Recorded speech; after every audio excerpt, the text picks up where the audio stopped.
മനസ്സിലാകുന്നവർക്കായി ദൈവത്തെ ഇത് ദൈവമായിട്ട് ബന്ധമില്ലാതെ മാനുഷിക ഇഷ്ടപ്രകാരം ജീവിക്കുകയില്ല എന്ന് പാടുകയും പ്രാർത്ഥിക്കുകയും ചെയ്ത് പുറത്തു പോകുമ്പോൾ മാനുഷിക ഇഷ്ടം ചെയ്യുമ്പോൾ പിശാചിന് നിന്റെ മേൽ ആധിക്യം പ്രാപിക്കാൻ പറ്റും. പിശാച് വേണമല്ലോ, ദൈവം തന്നെ നിന്റെ ജീവിതത്തിൽ പുഴുവാണ്.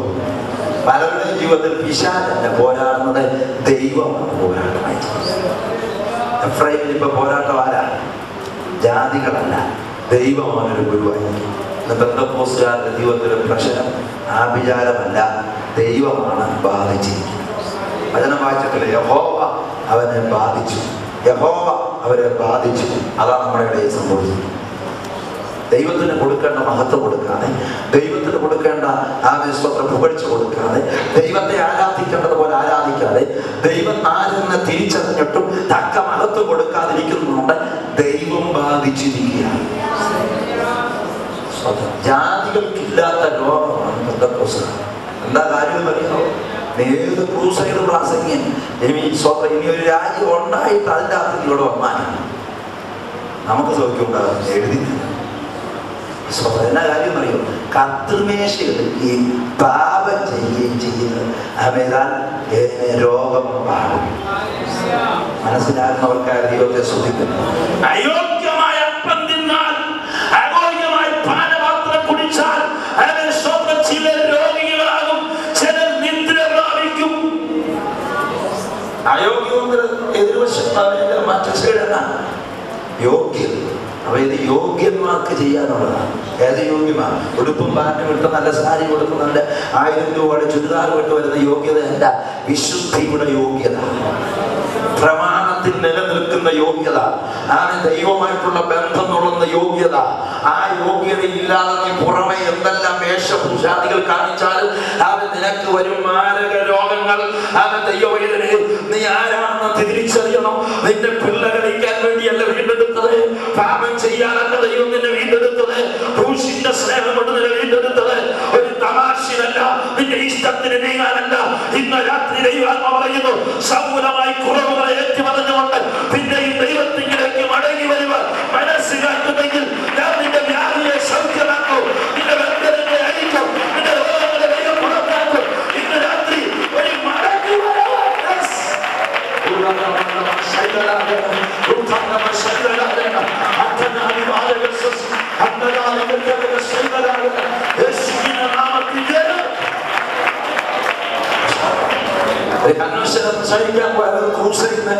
പ്രസംഗിക്കാൻ പോയാൽ നമുക്കറിയാം, രോഗികൾ കൈവരുത്താൻ പറഞ്ഞാൽ മുൻപോട്ട് വന്ന് ഭൂരിപക്ഷം ജാതികളല്ല പെന്തക്കോസ്തുകാരാണ്. നട്ടല് തേഞ്ഞതും അത് പോയതും ഇത് പോയതും എല്ലാം പെന്തക്കോസ്തുകാർക്കാണ്. കുറഞ്ഞ വർഷമൊന്നും അല്ല, ദീർഘവർഷം. കാരണം എന്നാണെന്നറിയോ? കാരണം നിന്റെ പാപം, നിന്റെ അകൃത്യം, കൃത്യമല്ലാത്ത ദൈവിക ഇടപാടുകൾ ആത്മീയർ നടത്തുന്നത് കൊണ്ട് ഇതുമൂലം പല രോഗികളായി തീർന്നുകൊണ്ടിരിക്കുന്നു. ഒറ്റ വഴിയുള്ളൂ. ദൈവം നിങ്ങളെ സ്വാതന്ത്ര്യത്തിലേക്ക് നടത്താൻ പോകുക. ദൈവത്തിന് നിങ്ങളെ ഉയർത്താൻ പദ്ധതിയുണ്ട്, ദൈവത്തിന് നിങ്ങളെ മാനിക്കാൻ പദ്ധതിയുണ്ട്. നിന്റെ സ്ഥിതിക്ക് മാറ്റം വരുത്താൻ ദൈവത്തിന്റെ പദ്ധതിയുണ്ട്. ദൈവം നിന്റെ സ്ഥിതിക്ക് മാറ്റും, പക്ഷെ നീ മാറ്റുന്ന ചില സ്ഥിതികളുണ്ട്. എല്ലാം ദൈവം മാറ്റത്തില്ല, നീ തന്നെ മാറ്റം വരുത്തണം. അത് നീ തന്നെ ചെയ്യണം. സ്തോത്രം. എഫ്രയീമിനെ ദൈവം ഒരു പുഴു, യഹൂദാഗ്രഹത്തിന് അന്യഭാഷയെ കുറിച്ചിട്ട് ദ്രവിക്കുക. ഇതിന്റെ അകത്ത് വരുമ്പോൾ ഭയങ്കര പരിപാടി, പക്ഷെ ദ്രവിച്ചു തീരുക. സ്തോത്രം. അന്തം വിട്ടിരിക്കുക. ശരിയാണെന്ന് അംഗീകരിക്കുന്നതാണോ ശരിയല്ലെന്നാണ്? എന്നാ പറഞ്ഞാലും വചനമായി പറഞ്ഞു, ഇതിന് യാതൊരു മാറ്റവും. അടുത്ത തനിക്ക് വായിക്കാം, താഴോട്ട് വായിച്ചു. എഫ്രൈം തന്റെ വ്യാധി, യഹൂദ തന്റെ മുറിവും. രണ്ടുപേരും കണ്ടു കിട്ടും.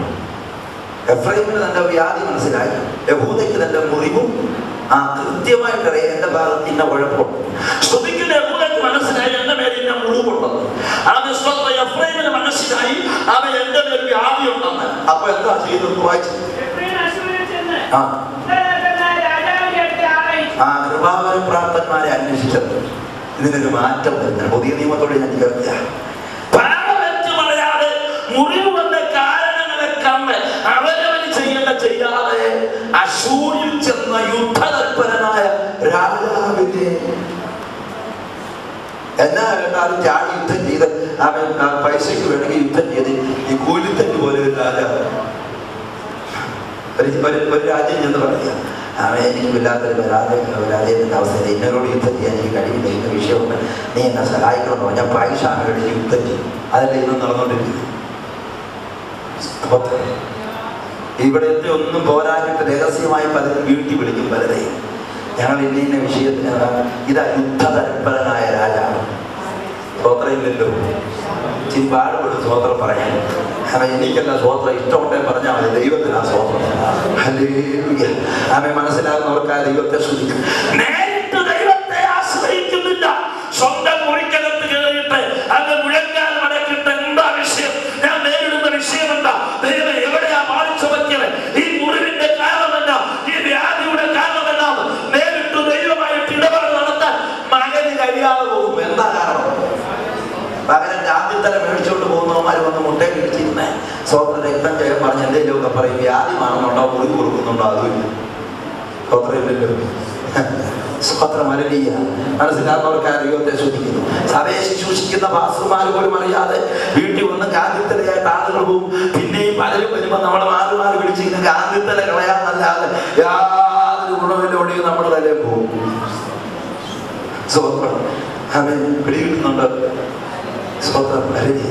എന്നാലും നമ്മുടെ വിഷയത്തിൽ എത്തില്ല, മാറത്തില്ല. നമ്മുടെ യുദ്ധത്തിൽ കൃപാവരപ്രാപ്തരെ വിളിച്ചു ചേർക്കുന്നത് പാസ്റ്ററെ ഇന്ന വിഷയത്തിന് പറ്റിയ വലിയൊരു ഉണ്ടോ? ആരാ ഇവിടെ വിഷയത്തിന് പറ്റിയതുള്ളത്? സകല പ്രശ്നത്തിന്റെയും പരിഹാരം യേശു. സ്തോത്രം. എന്നാലും നമ്മൾ വിളിക്കുക, എത്ര പേരെ വിളിക്കുന്നു. സ്വന്തം ഞങ്ങൾക്കെട്ടിരുന്ന് വിളിക്കുക, വിളിച്ചിട്ട് പറയാം ഇന്ന വിഷയത്തിന് ആരെങ്കിലും ഉണ്ടോ? പ്രത്യേകം ഭൂതം നടക്കുന്ന വലിയൊരു ഉണ്ടോ? അവൻ കൃത്യം വെളിപ്പാട് പറയുന്ന വലിയൊരു ഉണ്ടോ?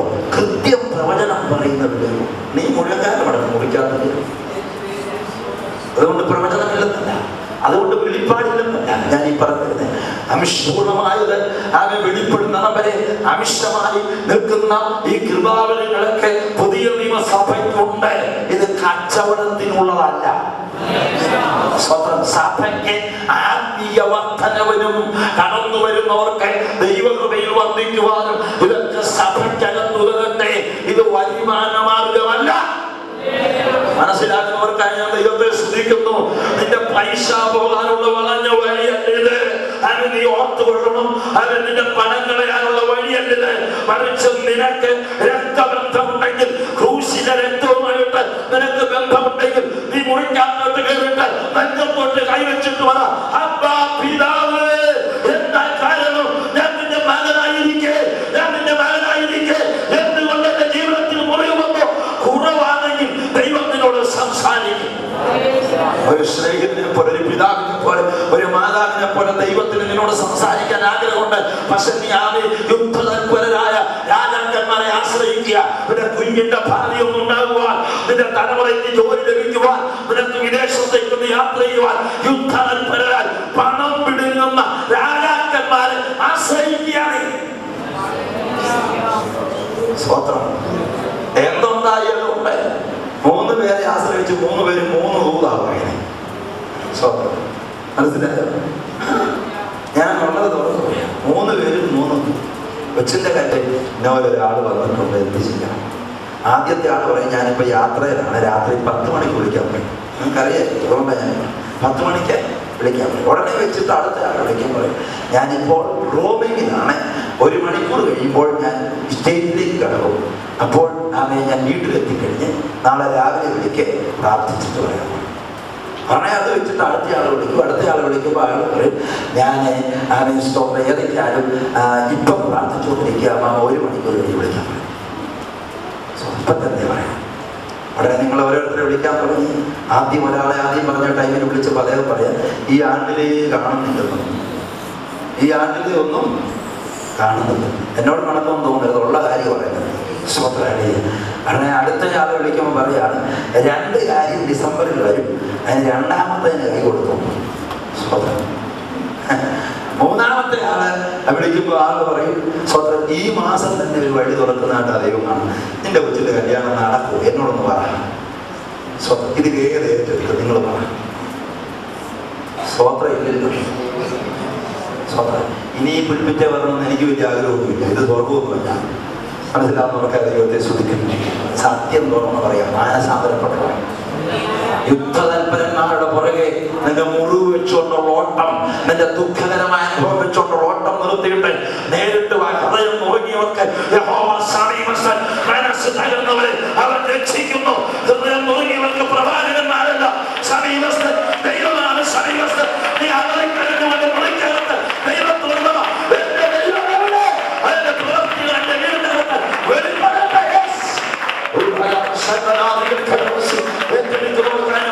ശ്രദ്ധിക്കുന്നു. ഇന്ന് രാത്രി നീ ആരാധിക്കാനതിന്റെ മുറിക്കകത്ത് എന്റെ ദൈവപ്രവൃത്തി താമസിക്കുന്നുണ്ട്. എന്റെ ദൈവപ്രവൃത്തി വൈകുന്നുണ്ട്.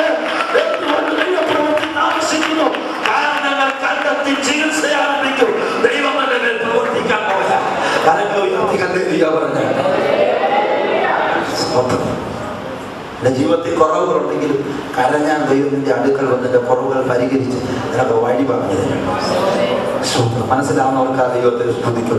ആ ഭാഗത്തേക്ക് ഞാൻ പോകുന്നില്ല. ഇവിടെ എനിക്ക് തീർക്കാൻ പറ്റാതെ ഒരു സമയം വേഗത്തിൽ ഓടിപ്പോയിക്കൊണ്ടിരിക്കുകയാണ്. ഞാൻ വേഗത്തിൽ പറഞ്ഞു വിടാം. ശ്രദ്ധിക്കുകയാണ്. യുദ്ധതൽപരനായ രാജാവിനെ ചെന്ന് ആശ്രയിച്ചു. എഫ്രൈമിന് വ്യാധിക്കും യഹൂദ തന്നെ മുറിവും കണ്ടപ്പോൾ അശ്ശൂർ രാജാവിന്റെ യുദ്ധതൽപരന എന്തിനു വിളിച്ചാലും വരും. വിളിച്ചാൽ മതി. എന്നാലേ നടത്ത് അവിടെ ചെന്ന് ആശ്രയിച്ചു. വായിച്ചു. എങ്കിലും നിങ്ങളെ സൗഖ്യമാക്കുവാൻ, നിങ്ങളുടെ മുറിവ് പൊറിപ്പിപ്പാൻ അവന് കഴിഞ്ഞില്ല. ഇനിയോട്ട് കഴിയത്തില്ല. മാനുഷികമായി ഞാനും നിങ്ങളെ ആശ്രയിക്കുന്ന ഒരു കാര്യത്തിലും സൗഖ്യം വരുത്താനോ നിങ്ങളുടെ മുറിവ് പൊറിപ്പിക്കാനോ കഴിയുകയില്ല. കാരണം നീ ദൈവോയിതരായിരിക്കെ നീ ഏത് വളഞ്ഞ വഴി ദൈവത്തിന്റെ അടുക്കൽ വരാതെ നോക്കിയാലും നിന്റെ മുറിവ് പൊറുക്കത്തില്ല, നിന്റെ വ്യാധി മാറത്തില്ല. നമുക്ക് വളഞ്ഞ വഴിയില്ല. ധൈര്യത്തോടെ കൃപാസനത്തിലേക്ക് അടുത്തു വരുവാൻ അവൻ നമുക്ക് ദേഹമെന്ന തിരശീല ചീന്തി പുതുവഴി തുറന്നിട്ടിരിക്കുക. നേരിട്ട് ചെന്ന് വിളിക്കുക, പിതാവേ എന്റെ അപ്പച്ച സ്വത്രം, നീ എനിക്ക് വേണ്ടി പ്രവർത്തിക്കണം. നീ എന്നെ കാണുന്നല്ലോ. എത്ര പേർക്ക് പിടികിട്ടുന്നു? സ്തോത്രം. ചെല്ലങ്ങൾക്ക് ചെല്ലാതെ വളഞ്ഞ വഴി പോയാൽ ഒരിക്കലും ദൈവപ്രവൃത്തി വെളിപ്പെടത്തില്ല. അവന് നിന്നെ സൗഖ്യമാക്കാൻ കഴിഞ്ഞില്ല. അടുത്ത വാക്യം വായിച്ചാൽ ദൈവം അതുകൊണ്ട് അടങ്ങിയിരിക്കുന്നില്ല. ദൈവത്തിന്റെ മകനായതുകൊണ്ട് മകളായതുകൊണ്ട് ദൈവം വെറുതെ വിട്ടേക്കുന്നല്ല. പുഴുവായിട്ടല്ല ഇപ്പം ദൈവത്തിലേക്ക് മടങ്ങി വരാതെ വീണ്ടും ശത്രുവിനെ പൈശാചിക മണ്ഡലങ്ങളെ അഭയം പ്രാപിച്ചാൽ വേറെ വളഞ്ഞ വഴി നോക്കിയാൽ ദൈവം ഈ പുഴുവായിട്ടല്ല, ദൈവത്തിന്റെ രൂപം മാറ്റുന്നു. ഞാൻ എഫ്രൈമിനെ സിംഹം പോലെ. ദൈവം ഇപ്പൊ എന്തായി? പ്രാരംഭഘട്ടത്തിൽ നിനക്ക് മടങ്ങി വരാൻ അവസരം ഒരു പുഴു പോലെ മാത്രമേ ദൈവം വന്നുള്ളൂ. ആ സന്ദർഭത്തിൽ നിനക്ക് മടങ്ങി വരാൻ മനസ്സിലാത്തതുകൊണ്ട് ദൈവം അടുത്ത രൂപത്തിൽ നിന്റെ മുമ്പിൽ വരിക. ഞാൻ എഫ്രൈമിനെ ഒരു സിംഹം പോലെ. സിംഹത്തിനാ വരുന്നത്. എന്നാണ് വെച്ചാൽ വിശേഷം? വീട്ടിലെ സുഖമായിരിക്കുന്നു, പിള്ളേർ വെള്ളം കുടിച്ച് പോകുന്നു എന്നൊക്കെ തിരക്കാണോ സിംഹം വരുന്നത്? സ്വന്തം സ്വന്തം നിന്റെ ബാങ്ക് ബാലൻസ് അന്വേഷിക്കാനല്ല സിംഹം വരുന്നത്. സ്വന്തം നിന്റെ കുഞ്ഞിന്റെ സുഖം അന്വേഷിക്കാനല്ല, പഠിക്കുന്നുണ്ടോ എന്നല്ല, നിന്റെ വീടിന് എന്തെങ്കിലും ഒരു കാലം നിൽക്കാനല്ല സിംഹം നിന്റെ വീട്ടിൽ വരുന്നത്. ഞാൻ എഫ്രൈമിനെ ഒരു സിംഹമായും യഹൂദാഗ്രഹത്തിനൊരു ബാലസിംഹം, ഏര പിടിക്കുന്ന, അവനെ കീഴ്പ്പെടുത്തുന്ന, അവനെ തകർക്കുന്ന ഒരു സിംഹം പോലെ, ഒരു ബാലസിംഹം പോലെ എഫ്രൈമിനും യഹൂദയ്ക്കും ദൈവം കടന്നു വരുന്നു. ആളുകൾ പ്രാർത്ഥിച്ചിട്ടും തകർച്ചയുടെ അനുഭവത്തിലേക്ക് തന്നെ കടന്നു പോകാൻ കാരണം ആശ്രയിക്കേണ്ടതുപോലെ മുറിവുകളെ കണ്ട് ദൈവത്തിൽ ആശ്രയിക്കാത്തതുകൊണ്ട് അത് ഒരു സിംഹത്തിന്റെ രൂപത്തിൽ തകർച്ചകൾ അനുഭവിച്ചു കൊണ്ടിരിക്കുകയാണ്. നിങ്ങളുടെ കാര്യം പറയും. ചില പ്രസംഗിച്ച് പറയും ഞാൻ കോട്ടയത്തെ കാര്യമാണ്, അല്ല ഞാൻ കോട്ടയത്തെ കാര്യമല്ല, കോട്ടയത്തെ കാര്യം കോട്ടയത്ത് ചെല്ലുമ്പോഴാണ്, തിരുവനന്തപുരത്തെ കാര്യം തിരുവനന്തപുരത്ത് ചെന്ന് പറയും. മനസ്സിലാകുന്നവർക്ക് ആ ദൈവത്തെ ശ്രമിക്കണം. സ്തോത്രം. കടിച്ചിരിക്കുന്ന സിംഹം, ബാലസിംഹം ഇരപിടിച്ച് കീഴ്പ്പെടുത്തി ഓടിച്ചിട്ട് അസ്വസ്ഥപ്പെടുത്തി പിടിച്ച് എത്ര ഓടിയിട്ടും അവൻ പുറകെ പിന്തുടർന്ന് പിടിച്ച് കീഴ്പ്പെടുത്തുന്ന സിംഹമാണ് ബാലസിംഹം. എത്ര പ്രാവശ്യം നീ കുതറിമാണ്, എത്ര മാസം നീ രക്ഷപ്പെട്ട നോക്കൂ. പക്ഷെ നീ ഇതിലെ വരുമ്പോൾ അതിന് അപ്പുറം നീ ഇപ്പുറം വരും, നീ ഇപ്പുറം വരും, നിന്റെ പ്രശ്നം ഇപ്പുറം വരും.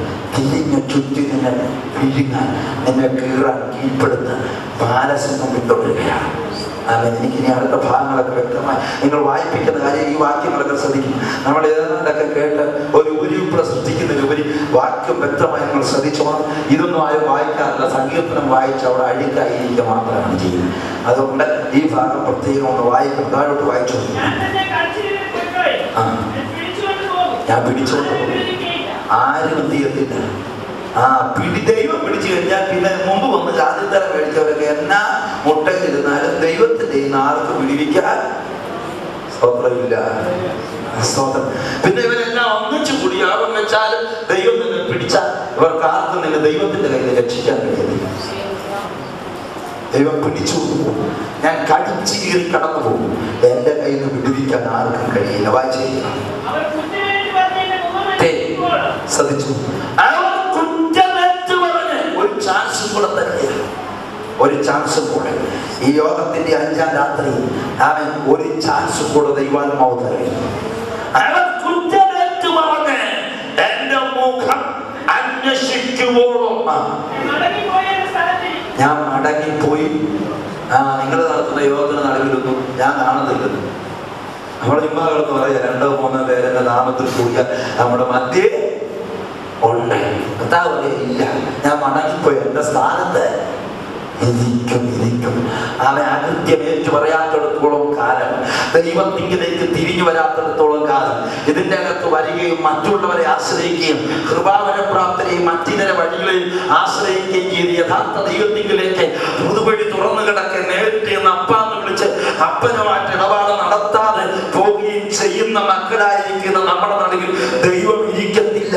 ഞാൻ അവരുടെ നടുവിൽ നിന്ന് മാറി എന്റെ സ്ഥലത്ത് പോയിരിക്കുന്നു. പരിശോധിച്ച് ദൈവം എന്റെ കൂടെ പാടും. യേശു എന്റെ കൂടെയുണ്ട്, എന്റെ കോട്ടയും ശരണവുമേ, ഒരു സൈന്യം എന്റെ നേരെ പളയമിറങ്ങിയാൽ ഞാൻ ഭയപ്പെടില്ല. അപ്പോഴും മോളിൽ വന്നേരും വേണം കിട്ടുപോയി.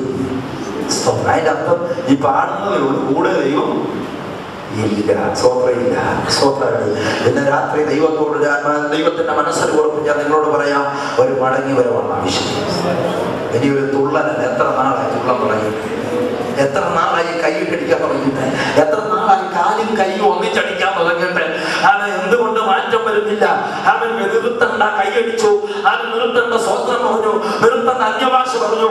അതൊന്നും തടയാൻ ഒന്നുമല്ല, അതൊക്കെ തുടർന്നു. പക്ഷെ യാഥാർത്ഥ്യം നഷ്ടപ്പെടുത്തി കളഞ്ഞുകൊണ്ട് എന്തെല്ലാം ചെയ്താലും ഞാൻ ആവർത്തിക്കുന്നു. രാവിലെ പറഞ്ഞത് ഗാനമേള ഉത്സവപ്പറമ്പിൽ തുള്ളതുപോലെ നമ്മുടെ തുള്ളലുമുള്ളൂ.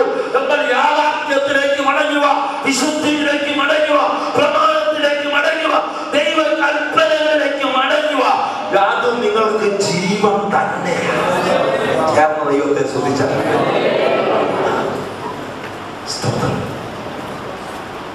രാവിലെ പറഞ്ഞു കൽപ്പനയാകുന്നത്. ദൈവജനം പറയുന്നത് 103 സങ്കീർത്തനം എല്ലാവർക്കും പെട്ടെന്ന് അറിയാവുന്ന കാര്യമാണ്. എല്ലാത്തിനും വാക്കുണ്ട്. എന്താ ഓർത്താചരിക്കണം? അവന്റെ കൽപ്പനകളെ. വേറെ പലതും ഓർത്താചരിക്കും. ഒരാൾ പറഞ്ഞ കൃഷി, ഒരാൾ പറഞ്ഞ വാക്കുകളത്തിൽ ഓർത്തോർത്തിരിക്കും. അതിനുവേണ്ടി കുശുമ്പ് പിടിച്ച് വഴക്ക് പിടിക്കും. പല കാര്യങ്ങളും ചെയ്തതും പ്രവർത്തിച്ചതുമെല്ലാം ഓർമ്മയിലിരിക്കും. പല ആചാരങ്ങളും ഓർമ്മയിലിരിക്കും. പല ദിവസങ്ങളും ഓർമ്മയിലിരിക്കും. അവൻ വിവാഹ വാർഷികം ഓർമ്മയിലിരിക്കും. ബർത്ത്ഡേ ഓർമ്മയിലിരിക്കും. പക്ഷെ കൽപ്പന ഓർത്താചരിക്കത്തില്ല. നിരന്തരക്കാർക്കല്ലാതാണല്ലോ നിങ്ങൾ ആണ്ടുകളിൽ കാലങ്ങളിൽ ഒക്കെ നോക്കുന്നു എന്ന് പറഞ്ഞപ്പോ ർക്കെല്ലാം ബർത്ത്ഡേ, അതിനുവേണ്ടി സ്പെഷ്യൽ ഒരു പ്രാർത്ഥന, വിവാഹ വാർഷികം. ഇതാ ദൈവം പറഞ്ഞത്, നിങ്ങൾ ആണ്ടുകളെയും കാലങ്ങളെയും സ്തോത്രയില്ലല്ലോ. സ്തോത്രം മനസ്സിലാകുന്നവർക്കായ ദൈവത്തെ ശ്രദ്ധിച്ചു. എൻ്റെ കുഞ്ഞിനിപ്പോൾ 2.5 വയസ്സുണ്ട്. 1 വയസ്സായപ്പോൾ എൻ്റെ സഭയിലെ വിശ്വാസം പറഞ്ഞു നാളെ മുട്ട കിട്ടുവാൻ. ഞാൻ പറഞ്ഞു ഒന്നും കിട്ടിയ ദൈവം, ഞങ്ങൾ ഉപവാസം പിന്നെ നിങ്ങൾക്ക് മുടനെ. സ്തോത്രം മനസ്സിലാകുന്നവർക്കായ ദൈവത്തെ ശ്രദ്ധിക്കും.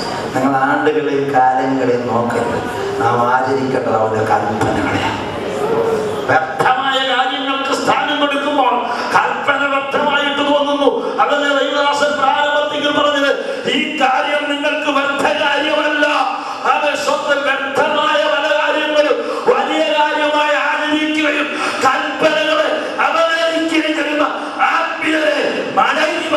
ആത്മാവ് പറയുന്നു. സ്വതന്ത്രം. ഇന്ന് ഇത്തരം കാര്യങ്ങൾക്കെല്ലാം കൃത്യമായി സ്വതന്ത്രമില്ല. ഇപ്പൊ ചിന്തിക്കുക, ഈ പുള്ളി ആരെ ഇങ്ങോട്ട് കൊണ്ടുവന്നു? എന്നാ ചിന്തിച്ചാലും വിഷയമില്ല. സ്വതന്ത്രം. മാനസാന്തരപ്പെട്ടേ പറ്റും. മാനസാന്തരപ്പെട്ടേ പറ്റും. മനസ്സിലാവുന്ന ദൈവത്തെ ശ്രദ്ധിക്കണം. വ്യർത്ഥമായ കാര്യങ്ങൾ ചെയ്ത് അതിനുവേണ്ടി ആഘോഷങ്ങൾ നടത്തി അതിന്റെ ദോഷങ്ങൾ ഓർത്തിരുന്ന് മറ്റുള്ളവരുടെ കൂടെ കാര്യം ചെന്ന് ഓർത്തി. നമ്മുടെ കാര്യം നമുക്കറിയത്തില്ല, അവരെ ഓർപ്പിക്കും. ഇന്നത്തെ ദോഷം അറിയാമോ? ദൈവത്തിന്റെ കാര്യമൊന്നും ഓർമ്മയില്ല. രക്ഷിക്കപ്പെട്ട ഡേറ്റ് അറിയത്തില്ല, സ്നാനപ്പെട്ട ഡേറ്റ് അറിയത്തില്ല, അൽകുടുത്ത കാര്യങ്ങളെല്ലാം അറിയാം. സ്വതന്ത്രമില്ല. ആമേൻ. ആചരിക്കേണ്ടത് അവന്റെ കൽപ്പനകളെയാണ്. അതിനെ ആചരിക്കേണ്ട കുറച്ച് കാര്യം പറഞ്ഞിട്ടുണ്ട്. ഒരു കാര്യം വളരെ സ്നേഹം ആചരിക്കും. നിങ്ങൾ തമ്മിൽ സ്നേഹം ഇതൊന്നുമില്ല. നിരന്തരം ആചരിക്കേണ്ട സ്നേഹം ആചരിക്കുക എന്ന് പറഞ്ഞാൽ